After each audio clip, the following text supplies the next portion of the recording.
C'est un grand jour après 20 mois de restrictions particulièrement mal vécues en Europe ou chez les voisins mexicains et canadiens.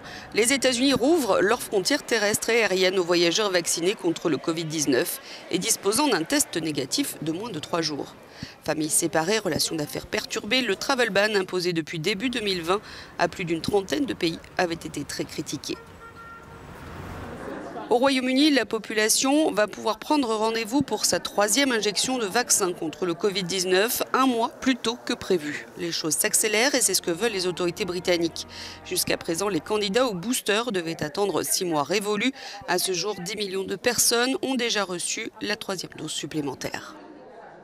En Russie, les hôpitaux continuent de faire face à un nombre croissant de patients atteints de coronavirus. Le pays a enregistré 280 305 nouveaux cas en une semaine, alors que les taux de vaccination sont toujours faibles. Seuls 34% des adultes sont complètement vaccinés, alors que la moyenne européenne est de 74%. Tous mes proches sont vaccinés. Je suis la seule à être aussi stupide. Je suis ici à l'hôpital depuis 43 jours. J'avais des doutes sur la vaccination, mais maintenant il n'y a plus de doute du tout. En Roumanie, la situation s'améliore. Les écoles, où au moins 60% du personnel est vacciné, rouvrent leurs portes ce lundi après des vacances prolongées.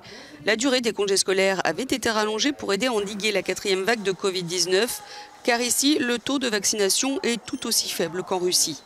Mais les dernières mesures de confinement mises en place semblent fonctionner. En 10 jours, la Roumanie est passée de 16 000 à 8 000 contaminations par jour.